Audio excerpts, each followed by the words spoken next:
Wood, a natural material used by man for thousands of years. But one man has built an affinity with wood, a deep-seated love born of childhood expression. This man has taken wood and crafted it so that it becomes one with the ocean, taking on a new life of its own.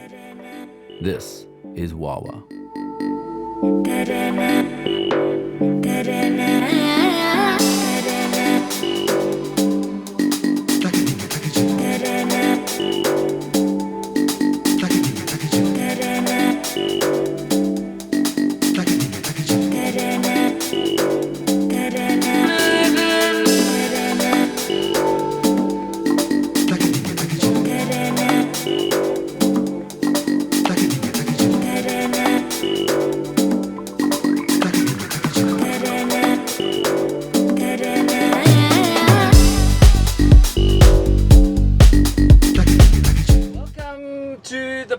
Bus. And who have we here but the man himself who builds, well, could I refer to you as the Geppetto of the surfing world? Yeah, no, I love that. That as in awesome. Like, you know, Geppetto built Pinocchio out of wood. This gentleman built surfboards out of wood.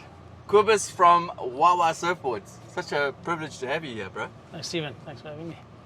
I think essentially I'm just going to ask you a cute questions, but Ricky's going to come and ask you more sort of surfboard orientated questions and like pick your brains on shapes and stuff like that. But what I'd like to know is what was your driver? What was your key driver to creating surfboards that are holistically wood based? So yeah, I guess it goes back to childhood, growing up on a farm where you kind of had to make your toys and do things. Use your hands, and there wasn't much around other than trees and fruit trees and stuff. So that coupled with a little shack we had on the dunes in Plet, where we kind of grew up there was a long drop and a couple of rainwater tanks and some milkwoods, where we as kids, me and my three brothers and sister and dad, we built spear guns and built our own little hand slides and body surfed. And kind of just lived in it and with it. 20 years of traveling the world selling wine as a wine trader. 3 kids into the mix and a wife with a proper job got me to really pull back and just wanting to dumb it down and relive my dream kind of closet case artist lifestyle, which is crafting, using my hands, building surf crafts, and spending the best time I can in the water. So I've been an ocean goer, a body surfer all my life, a windsurfer before I even before I started surfing. But just kind of using what's at hand, what's available, and crafting boards out of that rather than worrying about what the customer's asking for, what the market asked for. And that's kind of the basic or the basis of everything that we do at Wawa is looking at what's available, looking at function, and then designing around that, and not trying to fight nature, but rather go with it and kind of just go on a journey that's, I think, a little bit more bigger than you, bigger than the moment, but trusting that if it's good, if it's all good that you put into it, you'll get good back. That's it. Kind of thing. Yeah. Just keeping it simple and not to overthink it too much, but rely on shapes, rely on outlines that are existing, that work, and then applying your own mind and changing the construction or changing the materials that go into it for a complete different ride to the conventional, I guess. Yeah, I think you operating on the sort of your modus operandi is like, don't change something that ain't broke. So you've got your generic shapes, but what you're doing is and you're at the forefront of this, because I mean, even like 5-10 years ago, you were pushing plant-friendly, like earth-friendly resins. So all of your resins are eco-friendly, yeah. Right? And your latest project with the corks, I found quite amazing. where you've taken wine bottle corks and turned it into a surfboard. Yeah, I mean that's an art project we do for a gallery, and but yeah, cork is it's an incredible product. Can you surf that board? Yeah, for sure. Yeah, corky, but she floats beautifully. But yeah, it's Stephen. It's more just letting.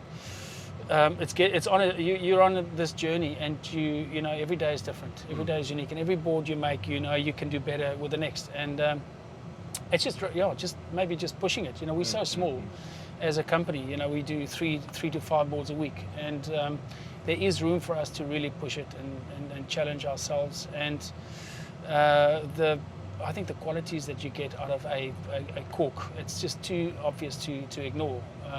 So we're doing some interesting stuff. It's actually the ideal for me would be to say if it's not edible, you shouldn't surf it. I mean, it's pie in the sky, but not just biodegradable, but edible. Not just chuck it in your garden and watch it decompose. But if your family's hungry, like, let's eat the surfboard tonight. If it's not edible, we shouldn't take it into the sea, because it's everything we eat. If you're not a vegan, but if you're a meat eater, it comes back. You know, it's the egg, it's the milk, it's the I don't know. It's and there might be a two-pronged beauty in that, because sharks very rarely eat kelp, and they're definitely not vegan. Yeah. They're not vegan. So if they see this board that is edible, and it's green, and they can pick up that vibrational frequency, they're not going to chomp it. Yeah. But I don't think that's a USB. Corbus, legend, thank you. I'm going to leave Thanks, all the Steve. links down below for Wawa wooden surfboards. We're going to bring in Ricky Basnett, who's going to ask some more surfboard related questions. Shred and gone. Oh yeah. Right. You've been in this game now for a while. What's the worst thing happening in surfing at the moment? What grinds you? And how are we going to change it? Yes, it's Ricky.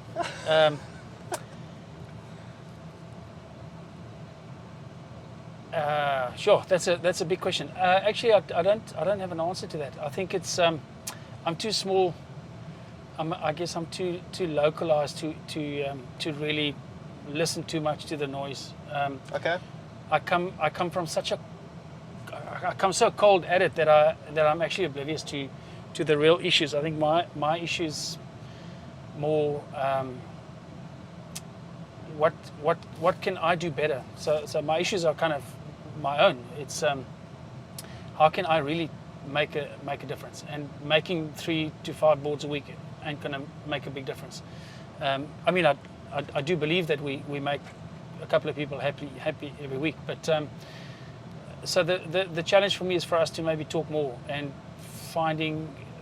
getting a bit more of a momentum behind the smaller premium handcraft, the new wave of creatives and artists in the trade, that, as you can see here at Wavescape, are showing some incredible art, some incredible work that it's eye candy, and it's surf pornography. So would you say in a way that the multi-million-dollar popping out board business might grate your gears a bit? So we're too small, but as a collective, there's so much that we do that I think inspire, us as an independent. Mm-hmm. And I think the drive for me is to get that voice going and have everyone else in the trade with me that are small to feel that they belong and that they make a difference and that they matter, and that that by banding together and just never forgetting your honesty and your integrity and not losing hope that the bigger guys will eventually come around and be forced, because consumers are talking, and they've got the power, they've got the buying power, and consumers are moving away from the big mass produce. They are asking more pertinent questions. How is it made? Who made it? Where was it made? Is there, is it just the price? Is it value? Does it add value? And COVID has been an extraordinary, I think, injection, if I can use it for lack of a better word, but a massive wake-up call that actually life is short. There's one planet, and you know we are in charge, and we control our own destiny, and we've got to be more responsible. And questions are being asked. So it's whether it's a T-shirt or transport or food or surfboard, people are definitely asking questions. We've seen a massive uptake in an ask and a drive to better quality. That one board quiver. It's not a new concept, but it seems to be one that's getting thrown around a lot more lately. The one board, yeah, exactly. environmental wise quiver, should I say? I mean, I know personally, I've been thinking about it a heap. Yeah, I Get think one we board spoke that about can it surf earlier. from 2 to 10 feet and it'll last you 5 years. Yeah, yeah. That's I think epic. I think it's you know, COVID's, we're all getting a bit older and slower, and it's we all end up with boards that don't work anymore any longer. So what do? You know, get board swap, get those things out of your way, give it to someone, or sell it, or get it out of your system, and spend more time really engaging with the surf and yourself, and have a happier surf, have a better surf with less hassle, less frustration, and I think we'll all have more fun. Yeah. Okay. You can only use, as a blank, one type of fruit. What type of fruit are you going to use to shape the board? Right now, rice. Rice. Okay, I don't know if rice is technically a fruit, No, but I'm it's going to give it to you. And what rice? You can And eat. how rice? You can eat it. Okay. So the board turns into food. It pops when you heat it. Super light, Okay. very pliable. Probably comparable to a very low density foam. Okay. It's readily available, very edible. Vegan, vegetarian, meat eaters. Rice. I'd say rice, my fruit. Okay. I like The that. fruit of the future. The forbidden fruit. Talking about the future as well, what's next? People have been stagnated on shortboards forever. There's been a revival in the Mid-length. mid-lengths and fishes and stuff like that. What's next? What are we going to see in 20 years? Where are we going?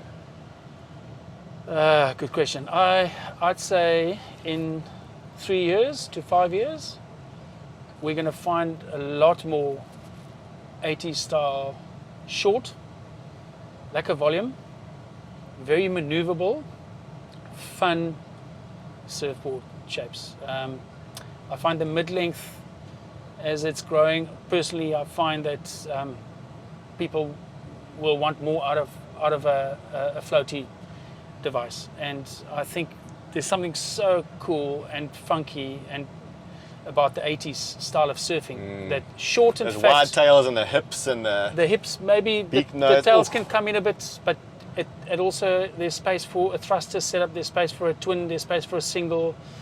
I think Simon Anderson had some of the best looking little shortboards ever. When he first originally started that thruster, and he had that little winged wide tail thing that he rode at Bell's. Yeah, and don't forget those things- Shane Oran's little butterfly fin. You know, so I think the foiling side, we've made a couple of those fins. So my thinking is that from the mid-length, there's only one way, and it'll be shorter. Okay. Fun. Now, when you think about all the shapers in South Africa, who's the O out of everyone that, like, you think of this O and you just laugh? Because this O's ideas and what he tunes are just out there. Who's out there in our industry, shaping wise? Yeah, it's a good question. I don't know. I don't get out enough. Who's out there? You're allowed to say yourself if you want to. Yeah, I don't know if I'm out there. I mean, I'm just by default probably because I don't know. You know, I don't know of any better. But yeah, I don't know. I've seen some interesting stuff. Yeah, I think Donald Brink, and he's ex-South African. I think Donald does out there stuff. So is this, That's if a very he good answer. qualifies for a South African, I'd say Donald Brink's probably the go-to guy Yeah, in I terms agree, of I fins agree. and boards and doing it in a very nice poetic, but earnest, honest, earthed manner. Lots of respect for him. But His boards really are like one-off art pieces, eh? They just, you see you scroll on Instagram past shit tons of stuff, you see a Donald Brink come up and you're like, oh, that's something I haven't seen. Yeah. And then talking of something I haven't seen, I mean, you've been doing it for a while now, and one of the only guys who kill it at it is all the wood, bamboo, cork, wood, all that kind of stuff. Your boards look so beautiful and so natural. What drew you to that? Yeah, I love wine for starters. So cork is no. You know, Ricky, it started with Andrew Strode, who's a Belito-born surfer, really a classy, quality surfer, real naturalist or purist, I'd say, surfer over layers and pipos. And Andrew and I started this journey 12 years ago, the Wawa journey. And it was layers, and it was hand slides, body surfing, belly boards, pipos. And then people did ask for boards, and we started buggering around recycling. And from the start, it has been wood and waves. And so where we introduced foam, it is always recycled, upcycling rubbish. And boards we do, composite is key. So I find that I get strength in combining different materials. So wood combined with cloth, local flax, made by Mango in Plate, and gluing that onto recycled foam. Parabolic wood stringers along the rails with a wooden stringer in the core. It's the play between the different materials that I find extremely satisfying and functional. You get flex but stiff flex. You get torque but no vibration.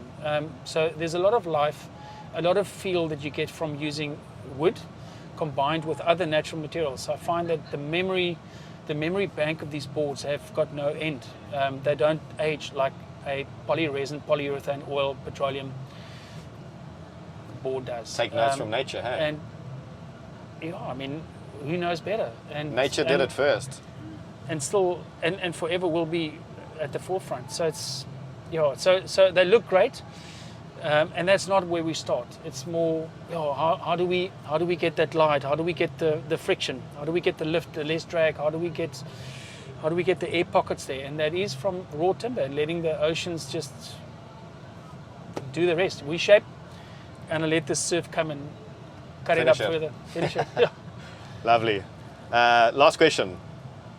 You've lost your legs. You got to either bodyboard, kneeboard, or goat boat for the rest of your life. What's it going to be? Oh, pipo. Pipo. Belly board. Done. All the way. Finished. Good answer. Cheers, Rick. Sure. Thanks, Ricky. Lekker. That's us.